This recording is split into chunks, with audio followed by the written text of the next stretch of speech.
بسم الله والصلاة والسلام على رسول الله. ازيكم يا حبايبي؟ عاملين ايه؟ يا رب تكونوا مبسوطين وبالصحة والستر متهنيين. النهارده ان شاء الله كده كل سنة وانتم طيبين. ما نزلتش الفيديو اول يوم في السنة الجديدة. كل سنة وانتم طيبين يا حبايب قلبي. ان شاء الله انزل لكم بقى الفيديو النهارده تاني يوم من السنة الجديدة ان شاء الله.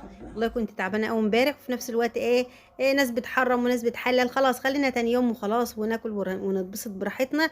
وبنودع سنة قديمة وبنستقبل سنة جديدة. ربنا يجعلها سنة مبروك علينا وعليكم يا رب، اللهم امين. وربنا يبارك لنا وليكم في اولادنا واولادكم، اللهم امين. فيديو النهارده سهل قوي. المهلبيه اللي هي المهلبيه العاديه خالص، بس بتركات كده خفيفه هتخليها طعمها جميل قوي، وهنفرح الاولاد بيها ونفرح الجيران كمان. ما شاء الله عامله كميه حلوه. شويه لبن حلوين من خير بيتك كده، وشويه زبيب كده وجوز الهند. ما شاء الله بتعملي احلى مهلبيه من بيتك، بتبقى كريميه وحلوه قوي. تعالي بقى النهارده، انا كنت عامله الفيديو ده من فتره كده، من سنتين ولا حاجه. ما شاء الله داخل في 600 الف مشاهده. ربنا يا رب يبقى خد لنا في الفيديو ده كده ويعدي المليون. يلا نسمي الله ونصلي على الرسول ونبدأ في الخطوات على طول. هيبقى معايا ان شاء الله النهارده شوية لبن حلوين كده من ايد الفلاحة على طول. يا دوب بس صفتهم وهي بدأت على طول. بسم الله الرحمن الرحيم.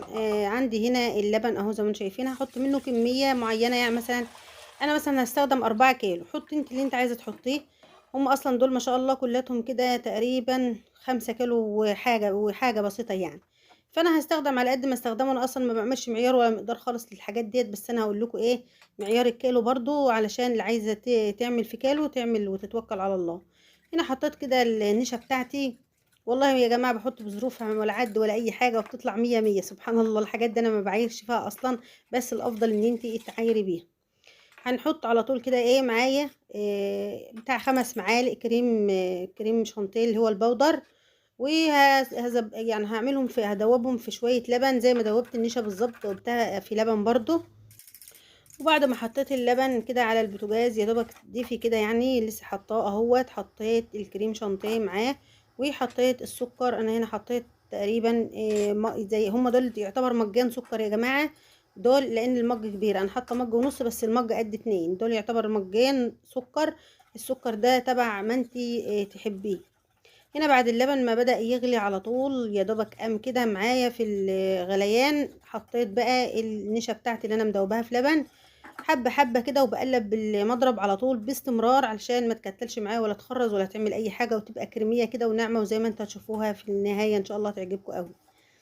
زي كده ما شفتوا الخطوات قدامكم اهي سهله وبسيطه، مفيش اكتر. ما حطيت النشا وحطيت الكريم شانتيه ومعايا حته قشطه بلدي كده، هي وش اللبن اهي. انا لسه شايلها من وش اللبن قدامكم. ما شاء الله شلتها كده وحطيتها كلكو. واحط 3 4 معالق زي ما انت عايزه. بتخلي لها دسامه كده وبتخليها جميله قوي. والله العظيم بتبقى حلوه قوي يا جماعه بالقشطه البلدي دي، انا بحبها قوي. هنا بوريكم بقول لكم شوفوا القشطه هي. حطيت كمان باكو من الفانيليا. وهبدأ ان انا اقلب خالص. ده في النهاية خالص بكون حطيت الفانيليا اخر حاجة، وبقفل على طول. وبسيبها ترتاح كده حبة صغيرين خالص. بس على طول لو انت هتسيبها شوية كتار ابقي غطيها علشان ما تعملش وش معاكي، وتعمل طبقة كده من فوق. هنا معايا الاطباق اللي هي الفيبر الصغيرة دي. عملت طبق كده صغير على قد النفر يعني. خد يعتبر كرنبين او كبشتين كده زي ما انتم شايفين. حبيته كده بكل سهولة، بس سبتها ترتاح بس ما بردتش. بس سبتها يا دوبك حاجات بسيطة بحيث ما تلسعش اوي الطبقة معايا. وبدأت ان انا اعبي كده زي ما انتم شايفين. المهلبية ما شاء الله كريمي قوي وحلوة قوي، والتيست بتاعها حلو، يعني طعمها جميل بجد. تحسي بطعم اللبن وطعم القشطة فيها او طعم الكريم شانتيه كمان. يعني بصوا انت بتاكليها كده بتحسي بطعم اللبن والقشطه فيها، يعني زي ما انتوا فاهميني بقى. انا مش قادره اوضح لكم قوي يعني اكتر من كده. انا والله النهارده تعبانه قوي، اعذروني. يعني يمكن صوتي باين ان انا تعبانه. فعلا تعبانه قوي النهارده. الحمد لله على كل حال. زي ما انتوا شفتوا كده الموضوع سهل وبسيط قوي. والمهلبيه كريمي جدا وطعمها في منتهى الحلاوه، وسهله وبسيطه. ويا رب تجربوها وتقولوا لي ايه رأيكم كده في التعليقات. يا رب تعجبكم. الفكرة بسيطة كده وسهلة ومفيش ابسط منها. بتزوقيها بالزواق اللي يعجبك، والزواق اللي موجود في بيتك والمتاح.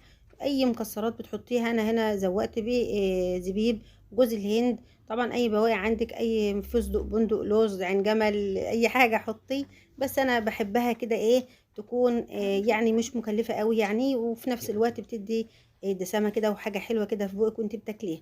زي ما أنتِ شُفتِ كده عايزة تهدّبها أي حد هادبها، هي فكرتها بسيطة بس بتفرّح وبتسعد يعني جيرانِك، حبايبِك، سلايفِك، زي ما أنتِ عايزة اعملي، إن شاء الله الموضوع بسيط أوي وجرّبيه.